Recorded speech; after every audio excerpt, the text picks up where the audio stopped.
Hey guys, Dane here from Moving to Canada. And Hugo, Dane's colleague here at Moving to Canada. We've got Shannon behind the camera who just before she hit the record button tried to make a pun about focusing. It went over okay. You kind of had to be there. Yeah.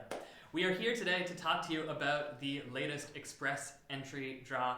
At the time we are filming this, it is the morning of Wednesday, February 19th. We are in downtown Montreal. We're inside. Mm-hmm. It's because it's a bit cold outside. It is a bit of a blizzard. It's the middle of February. It's deep winter, and sometimes you just want to be warm. Yeah. And today I just wanted to be warm. So we're inside, but we're here to talk to you about the latest Express entry draw. So let's go over the results. Let's get right to it. So, yeah. Express entry draw, February 19th, 137th draw of all time, and it is a big one. There were 4,500 invitations issued. This is the largest draw of all time. So going back 5 and a bit years, on no other day in the last 5 and a bit years has there been more invitations issued in a single day than today. Yeah, it's big news, and related to that, related to the high number of invitations to apply that were issued, we saw the CRS score cutoff decrease. So it's gone down to 470 points. That's a drop. It's a modest drop of 2 points from the last draw. You remember back on February 5th, it was up at 472. But there are some potential optimistic ways of analyzing this. We see this high number of ITAs, 4,500, and that because of that high number, more people are being invited out of the pool. That causes the CRS score cutoff to decrease a little bit.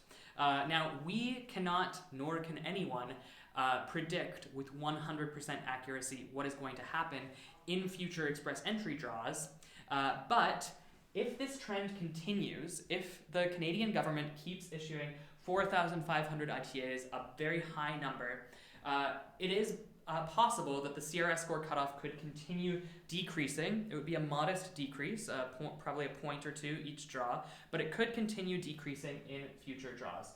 That said, there's also a chance that this might have been a one-time thing. They might return back to 3,500 ITAs in the next draw, which is around what they've been at for the past couple months. So we'll see. We will see what's going to happen in the future draws, but we're hoping that this is good news, that this will be a trend of the CRS score decreasing into the 460s in the future.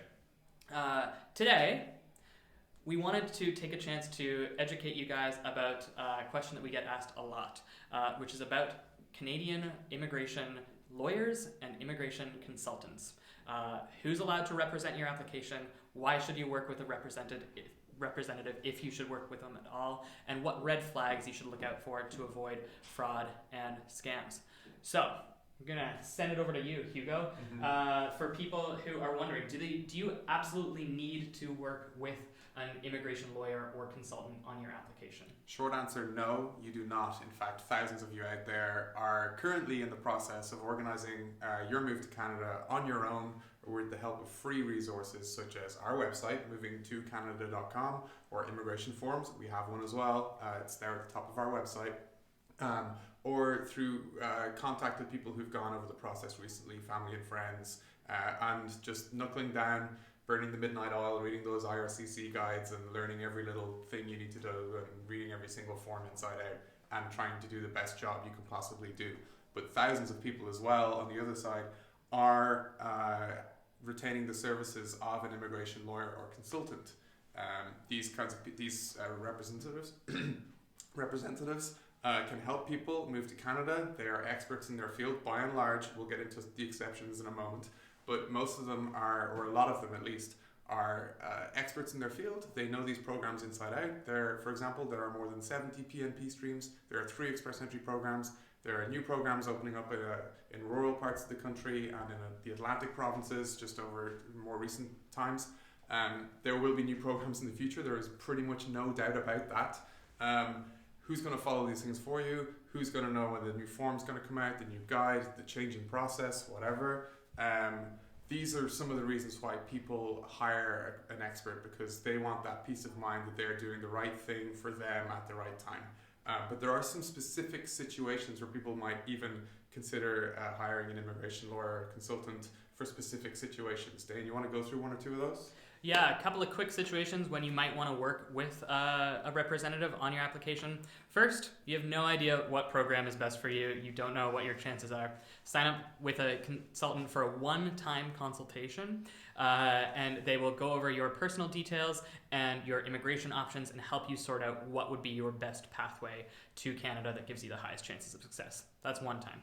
Another option might be if you want someone to review your express entry profile. You don't necessarily have to pay them to make the profile for you. You can do all that stuff on your own and then go to a consultant afterwards and pay them a couple $100. They'll take a look at your profile, make sure everything's accurate. They'll look at your CRS score. If you're a bit below the cutoff, they might be able to suggest some ways to improve your CRS score. They might look into a couple PNPs for you. So for a lot of people, that gives you a bit of peace of mind on your express entry profile to be sure that you're giving yourself the best chances possible. Finally, if you're working on a permanent residency application, a PR application, whether it's through Express Entry or any other program, PR applications are very complex, and even a single missing document, just one missing document, can be grounds for your application to be refused. So a lot of people opt to have a consultant either work with them to build that application or review that application once they're ready to submit it, just to see if there are any errors, any missing documents. It's an important application, it's permanent resident status, so for a lot of people that gives them the peace of mind when they hit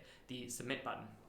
But some of you guys who are out there are probably wondering about fraud in the field. I think it's relatively well known that there is some fraud and some scams out there with immigration representatives. So what we wanted to do was just go over a couple of red flags. These are things that you can look out for when you're trying to choose a consultant, which will help you avoid working with someone who's going to fraud you or scam you. So I'm going to toss it over to Hugo. Hugo, what would be a red flag to watch out for if you want to work with a representative? I'm going to go through two very quickly. So start with if they aren't registered with the relevant body. So lawyers, that's the Provincial or Territorial Bar Association here in Canada. They have to be members in good standing of their particular provincial bar association or territorial. So those are individual to specific provinces. You can look those up, but the lawyer you might want to work with has to be registered and a member in good standing of the particular bar association. Consultants, there is an organization, the acronym is ICCRC. They have to be registered with that particular body. If they're not, then they can't represent you. They can't charge a fee. They can't ask for any money from you for any services they offer, even if they know Canadian immigration. They can't charge that fee unless they've gone through the rigorous testing process in order to become accredited.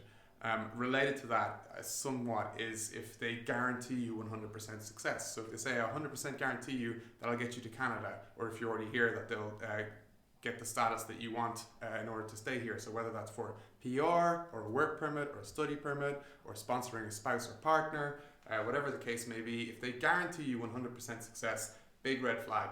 Programs change, errors happen, forms change, your life circumstances change. All of these variables can have an effect on the outcome. So 100% success guaranteed? No way. Don't do it. They can say a very strong chance, a probability, whatever, but 100% success, I would say, no, that is a giant red flag, especially if they're asking for money up front. They're probably telling you what you want to hear, and that might sound good at the time, but this is a big decision, and don't go with someone who guarantees 100% success, I would say. You got another one? Yeah, another big one is watch out for consultants or lawyers who charge you a really, really big fee up front without offering you a consultation to go over what your chances are. So for example, if you're going through the express entry process and you encounter a lawyer or a consultant who says, I want you to pay me $2,000, $2,500 up front to manage your entire express entry application, but then they won't offer you a one-time consult where you sit down with them, you pay them a fraction of that, maybe $100 to $300, and they'll go over your chances and tell you what you would need to do for express entry. Watch out for those people who are charging you those big amounts up front. Because any good consultant or lawyer will be able to give you a sit down and an overview of your chances before they ask you to commit to that large sum. Yeah, back to you, Hugo. Yeah, we've also seen out there, even from accredited consultants, but also from unaccredited agents, we'll call them, asking you for money for a job placement in Canada. So they say, give me, I've seen some crazy figures, 10,000 or more, and I will get you a job in Canada. And guess what? That job might actually be a real job placement, but this is like a big no-no. This is fraudulent. They're not allowed to do that. You should not be paying even 1 penny or $1 as in the Canadian context for a job offer in Canada. Consultants cannot charge for that service. They can charge to help you fill out forms, prepare documents, liaise with the government on your behalf. They cannot charge you money to place you in a job in Canada. That's just like a big no-no, giant red flag there. Yeah, and the last big one for me is if the consultant or lawyer doesn't have a contract or a retainer agreement for you to sign, you need to make sure that you're protected legally, and that document that you sign and they sign does that protection. But on that note, if there is a document to sign, read it all. If you have questions, check with them, because they can hide little secret things into these documents that can mess with you later on. So make sure that you read it thoroughly. So for those of you who are looking for representation, our team here at Moving to Canada, we cannot represent you because we are not immigration lawyers or immigration consultants. Our team is dedicated to just providing you with free, up-to-date, accurate information about the immigration process, so you can figure out a lot of it on your own. But if you do want to work with a representative, we have relationships with a number of Canadian immigration consultants who we've vetted. We know that they are trustworthy. They have years of experience.